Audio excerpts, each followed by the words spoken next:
Alright guys, so today we're going through this excerpt from a book. Let me open it up for you guys here. It's this one right here. So this is just an excerpt from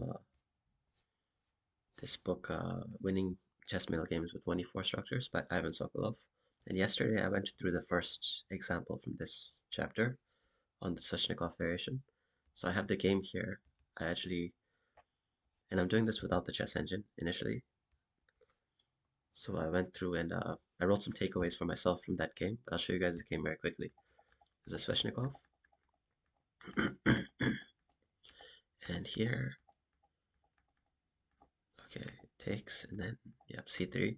I also looked at c4 by myself after, just to see how things go. It's interesting. I'll have to look at it more in the future, but in the game, c3 was played. And then apparently the book said that bishop g5 is played these days instead of bishop b7, and probably because of this game, how black got punished in this game. So the knight on c6 is misplaced. Black wants to be able to challenge the knight on d5 to make his own d5 push viable. So the knight ends up going to b8 or e7 usually to challenge the knight. In this game he chose b8. a4 comes, and then that b5 pawn is very vulnerable here. I don't see a way to really guard it. So they take usually, it seems. a4, yeah, takes, and then rook takes. Yeah, knight comes to a good square, but then this move right here, it's Kasparov versus Shirov. Kasparov played rook b4, and the whole aim is to make an exchange sacrifice, which looks crazy right now. Now, apparently knight c5 is not the best, because as you see in the game, after this b4 move, that knight was terrible the entire game. Black's pieces were very uncoordinated. Instead, the book recommended something else, which I don't honestly know. I think a rook move like rook a7 was recommended in the game. And this makes the exchange sacrifice a little bit less palatable, because black's pieces are actually okay now. I'd have to check with the engine later on, but anyways, okay. I don't really care about that. Let's keep going here. So exchange sac b4, the knight is killed basically. And then bishop g5, the knight is coming to c4. Very good square. Yeah, and here white kind of needs to think about what to do. What did he play here? I think here I started thinking about a move like h4, but I think he played bishop somewhere. Bishop d3, yeah. And the book said h4 is better. And this move is played later on, and I'll explain the rationale later on when this happens. But bishop d3, Kasparov just played naturally. And now he played h4, and I guess the idea is probably that if the bishop takes, well, it cannot take now. So even on the last move, h4 was possible, even though it looks like it drops a pawn, because you have queen h5. That's my guess. And then you cannot save the bishop and h7. Something like g5 obviously is not working. I don't know, maybe even, I guess it's g3. so, so anyways, bishop d3, h4, and now the idea is that the bishop cannot really go this way. I mean, it could, but it looks ugly. Bishop h6, the problem now is that the e7 square becomes very weak. So you'll see some tactics, like using all these pieces here, like with the knight coming around, and this knight coming in here. Like there's some serious tactical threats, and that was one of the takeaways from this game for me, is that just the kind of nuisance these knights can wreak. Um, but even earlier there were some tactics, to be honest, like whatever. So yeah, so let's start with this, and now yeah, simply castles, and yeah, queen f. So I was kind of guessing the moves myself in this game. I thought queen b3 looks natural, but Kasparov sees that there are tactical justifications for a kingside attack here, with the knight coming to e7, d7, that kind of thing, driving away the f8 rook defender of f7. So queen f3 is the better square, it seems. Hitting f7. Now we drive away the f8 rook, and the threat is to play knight e7 next, king h8, and then you can take on f7, which is pretty deadly. So he plays knight d8 to guard it. The book recommended something else. Um, Yeah, I'd recommended rook a8, I believe. No, I don't remember, to be honest. Where is it? It's okay. We'll keep going with the game because there's a nice little thing. Yeah, okay, here. I think it was the rook a8 line. Yeah, the rook a8 line is pretty cool. There's an amazing defense here that I missed because I thought if rook a8 isn't white just winning because you play this, takes, and then this just looks like game over to me because how is black going to deal with the threat of knight f8? When I was analyzing this game, I thought that's game over because if rook takes, checkmate. If rook doesn't take, then queen g8 checkmate, right? But the amazing thing with rook a8 is that I don't know if you guys can spot this, but black has this defense right here. Not right now because you have bishop c4, but right. So black can get away with taking the bishop, and now on knight f8 it doesn't work because there's queen a2 retrograde defense. It's amazing. So, but in this line, white can just move the bishop. The book said, I remember. Uh, Anyways, I won't go too far into this, but so then white has exchanged sacrifice back, and now this passer b pawn is deadly, and black's pieces are uncoordinated. So now it's a matter of technique. And now the nice thing here is could be another takeaway is that how white defends these tactical threats by making threats of his own. So like uh, combining the threat of this kind of king that's stuck on the back rank, this knight that can be picked up. So you don't actually need to defend the bishop in some of these lines. So like here, if black takes the bishop with anything, then you have the queen coming into somewhere, maybe d7 or I guess c8. I don't know. I'd have to look at it closer, but no, d7, yeah, d7. Then you're threatening queen e7 followed by queen e8 or something, and also picking up the knight. So king e8 to stop that. I think he takes on no, probably his bishop c4 or something. Yeah. And then what did he play here? Uh,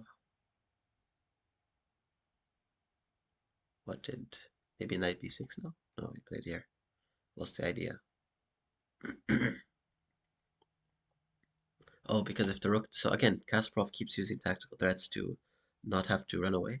Because now if the rook takes on c4, this check, king d7, and knight b6 forks the two, which was played in the game surprisingly. Now white is just up in exchange. And again, doesn't bother defending his pieces because he creates counter threats. Another counter threat because now uh, yeah, but anyways, now you have rook d3. So he played knight e3, which is a nice move, but the book said knight takes d6, sorry, is also works because if king takes, queen takes d8, queen takes, then oof. Yes, you have rook a7 followed by rook a6. Amazing. Yeah. Anyways, so that was an amazing game, and I recapped just some points after what I took away from this game. So I got a lot out of analyzing that without the engine. I don't even see the need to use the engine because it shuts off your brain. But let's do another game now. Let's put this one away.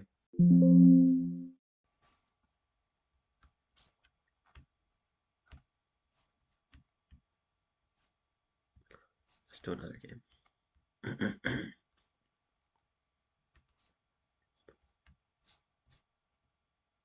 So yeah, as you can see in the book, it was Kasparov versus Alexei Shirov. I didn't bother going through every single variation, just I took away what I needed to know from this game.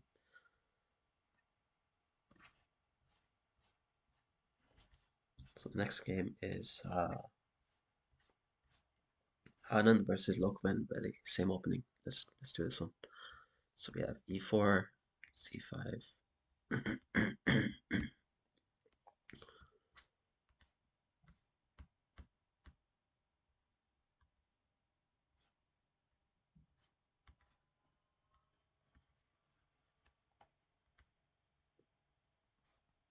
Yeah, so we transposed into the same opening.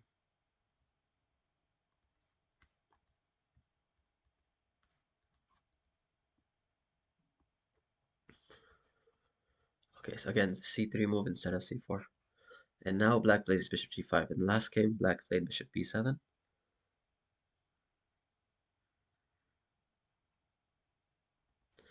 Yeah, it says book says it's established itself as the main line now. Black is not in a hurry to show his hand by quickly castling, although castling immediately has been played. But I guess ah these are kind of interesting subtleties here. So the reason for avoiding castling too early is let's say after castles and knight c2, rook b8, then you have h4. And I guess rook b8 makes sense here because with this knight c2 move, white is now setting up a4. Uh, so with rook b8, black can at least keep that pawn on b5, it seems. But now h4 comes just in time. And again, that same tactical justification. If bishop takes, you have queen h5, I'm guessing. And if black doesn't take, then now this bishop cannot free itself, like bishop g5, let's say. And yeah, white is enabling a bishop g3 followed by bishop h3, and then you get ready to push the h pawn further. Amazing. Another thing is if the bishop stays on f6, then knight e7 is not there as a freeing move because you can take here and double black's pawn. So amazing subtleties here. So h4. I like it keeps going. I actually want to look at this for myself for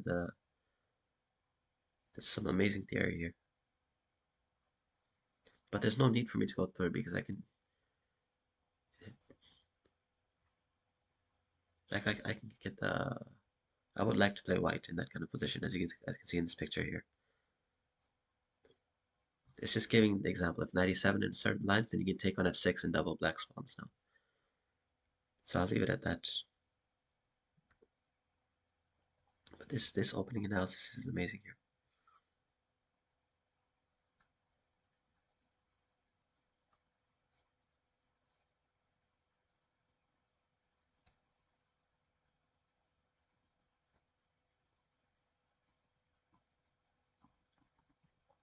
So anyways, let's go back to the game here. Bishop g5, knight c2, setting up a4. So now of course rook b8 is going to be played. Who's white, who's black anyways in this game? Anand is white, Look, Henveli is black. And he goes a4.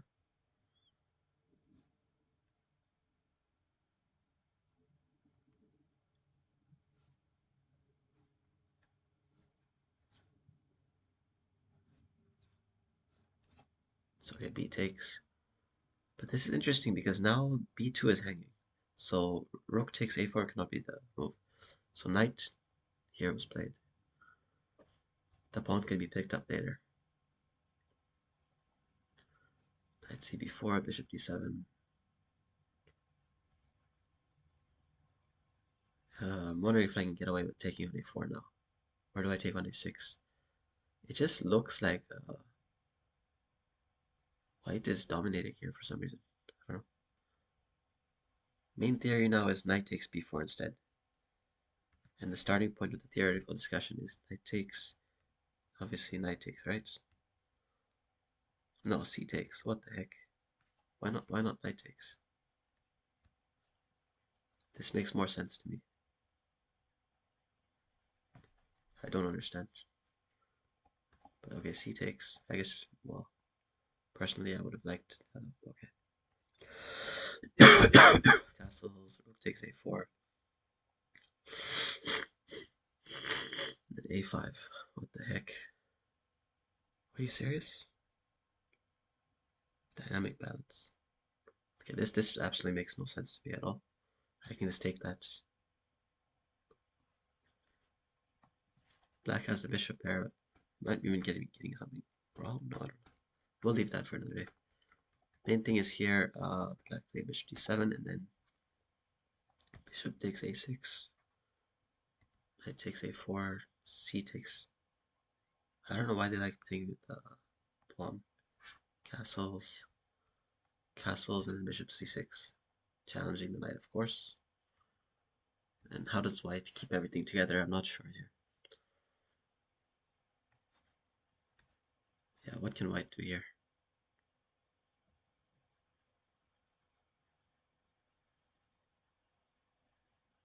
Because if takes, b4 is drops and then a4 is guarded. So and then b2 is hanging. So what move does white have to save everything?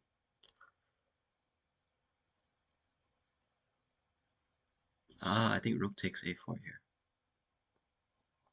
Definitely, yeah. Okay, that's the whole idea. Yeah, glad I caught it. Because then these b pawns are very powerful. And with that bishop gone, that knight there is entrenched. This makes sense.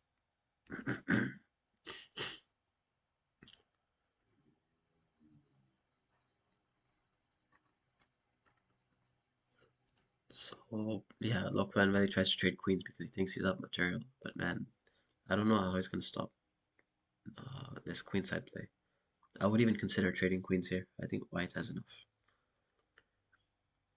Or I can just play b5, right? But then it kills my own bishop a bit.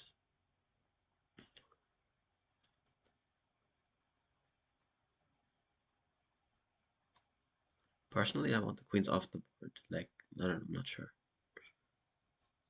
I'm actually not sure yet.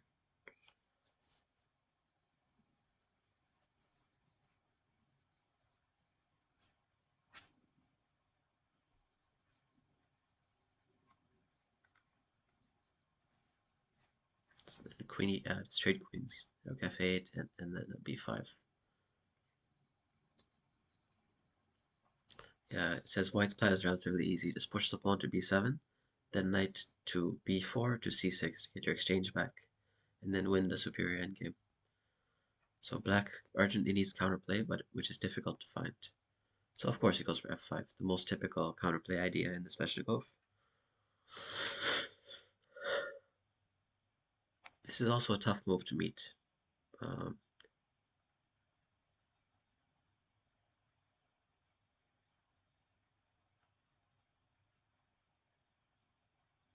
at this point, I'd say just play f3. But no, he plays b6. Okay. Continues to keep the position. Yeah. It says it's doubtful if black gets enough counterplay after e takes f5, e4, and b6. So just taking was also okay. Yeah, this line here. It says doubtful if black gets enough counterplay. I mean, e3.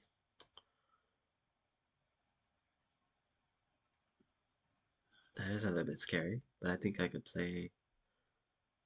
I wonder if I can get away with this. f4. Then let's say here, and then maybe black is doing alright here. I don't want to take that because then these pawns start to become something.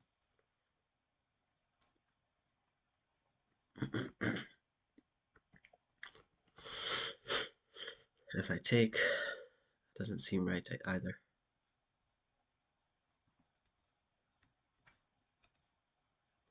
This cannot be enough because the bishop will be attacked. So I'm not sure how uh, how white would deal with e3.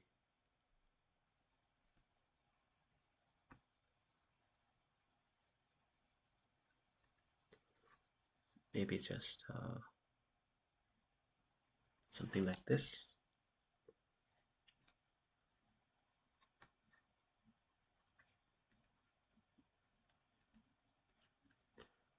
And then if something like this, well, no, then this too. Things are getting sketchy, so I'm not sure how he deals with e3. f4 maybe is the best.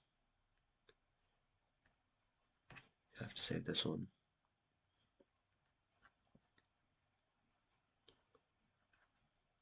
Doesn't look right though.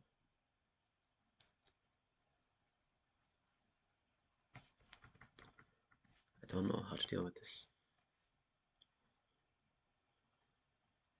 Oh, shit. I'm gonna turn on the engine for once. This is crazy. Okay, so it says, yeah, the moves it's giving are not like natural looking moves. It says g3. I guess just to get the king active or what? So now if it takes, now king takes and white is covering some squares. Huh. What in the world? Oh fuck, I mean I was looking at things like this. Here, then e2, yeah. That's a problem. Okay, fuck. So then why does g3 work then? After this, rook e1. There's no bishop d2. I'm losing my mind here, what the heck is going on? How come in the other line then? I think because you dropped the b pawn or what? Yeah, it forces a trade. And then you drop this pawn. That's the problem. So it's amazing. You're basically wanting black to take, which I thought of, but then I didn't know how to waste time. The g3 is a constructive move that doesn't damage your position. And next move, you want to play h4 and slowly get that bishop out, I guess. Like if black does nothing, let's say. Okay, saying now play f4. Bishop at, let's say f6. And I was a bit worried about this, but what is going on here, man? Yes, I want to shut off the engine. It's shutting off my mind.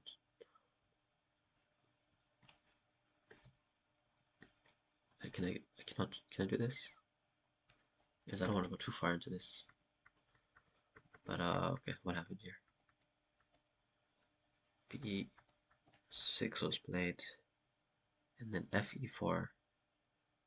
It says white stands better, but how much better isn't really easy to tell. But white comes up with an interesting pawn sack, Vishy. h4.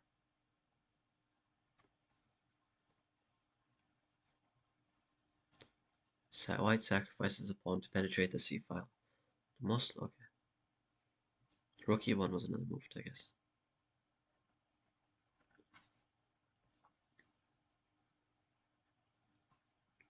Then bishop d2.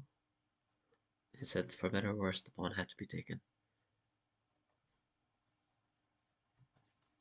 White's whole idea is to, because the bishop is guarding c1, so if he takes, then white can play rook c1. But it says this actually looks worse than it actually is, because then let's say rook f8, g3, g5, rook c6. Must be e3 coming, right? That's his king f7 with approximate equality.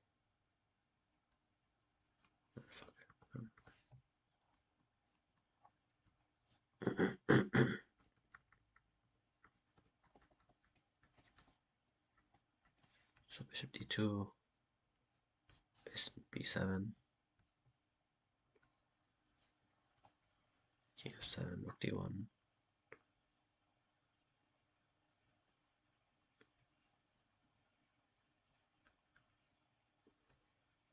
d7, knight d5, king f7, g4, bishop f4, rook e1. Logical but not precise, but better to not force matters. So white just had to play king g2 instead, because black runs out of useful moves. So after rook e1, then comes g5. Excellent move. Keeping black in the game. Rook e2, white is still trying to get on the c file. Rook e8, d8. Whatever. Knight b4, so it's at the end. Says now white is easily winning. And Anand brings it home. d5, knight c6. There is now knight takes d8, rook takes, and rook c2 with rook c8 to follow. So what does black do here? Like, if you can you play this d4 takes, rook c1, d3. No, I don't think this is enough, because let's say it takes. If you try for this idea now, I think white is in time, because here you have this just in time.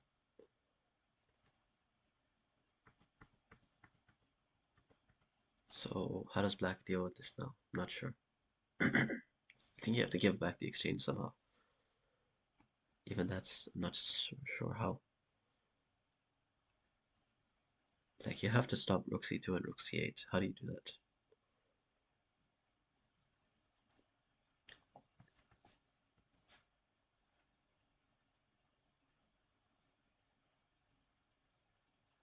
I think I want this bishop clear, and my own e5 pawn is getting in the way, so I would... Can I play this?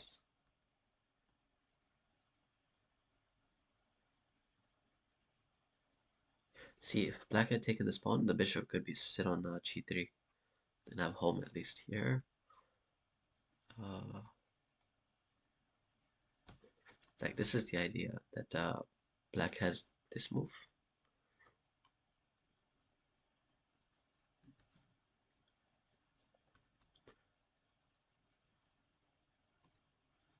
Like, it's just a sample. I'm not saying has to go this way, but even this is not enough. So I'm not sure, what did black do here to deal with this? I don't know. Played rook g8. Yeah, but now white is just winning it. Rook knight takes, and then now he didn't play rook here for some reason. Because I think now, yeah, with this, black is in time, I think, to do this kind of thing. And then black has this kind of thing. That's my guess. So he plays h5 first.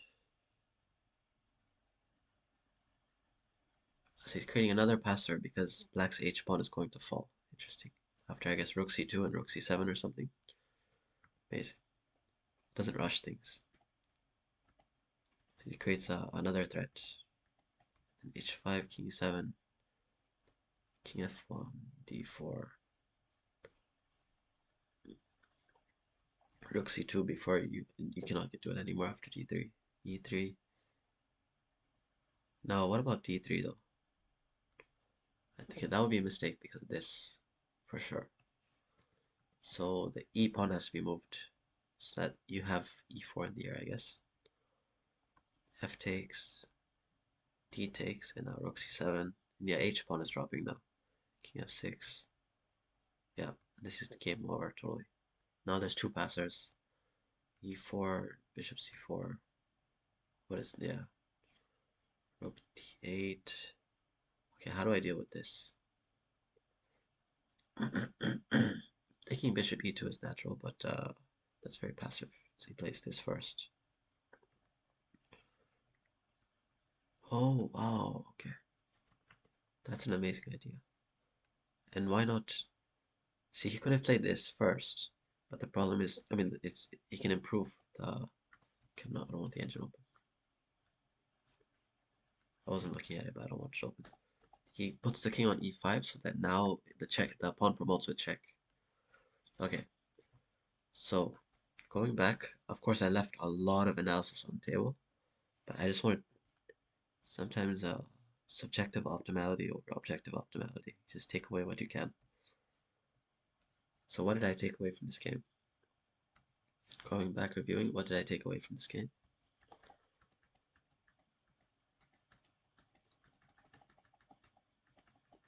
Well, one thing I've learned from the last two games is that bishop g5 is the main theory these days. On bishop b7, I saw that Kasparov sacrifice, exchange sac. And here, I also learned that if black delays, like if black tries to castle too quickly, then white gets an h4. So like this, setting up a4, rook b8. Whoops, shit.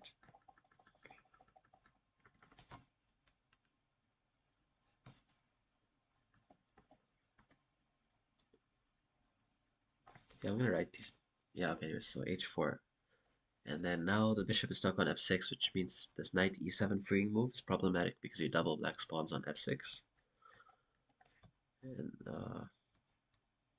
so that's one takeaway from this game.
Okay, what other takeaways were there? What else did I get from this game?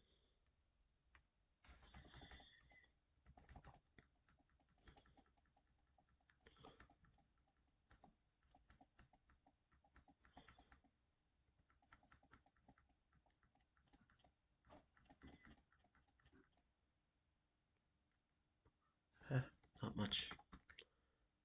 Basically, those two takeaways. Basically, one takeaway is, yeah, I'll leave it at that. Kind of a simpler. There was a lot of analysis that I could still keep going through, but I'd rather not push it. I think that's enough for today. I have other stuff to do.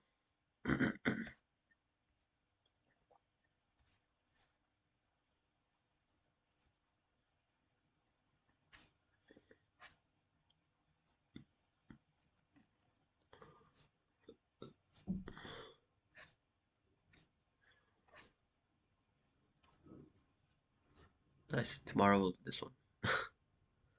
Okay. Just is there some opening theory that I want to look at? Usually I like to do that after a game like this.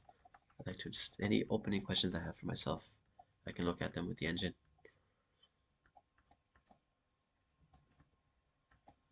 I mean, why rook b8?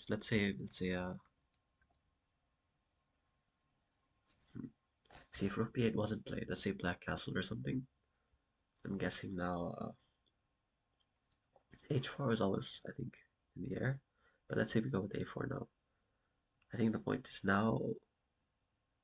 No, this to be honest, I don't know. But yeah, whatever.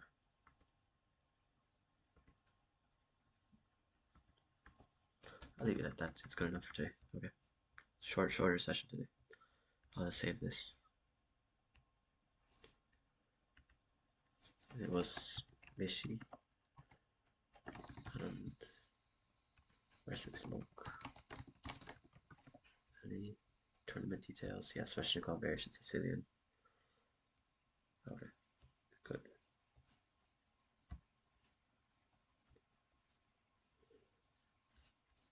Shut down the stream.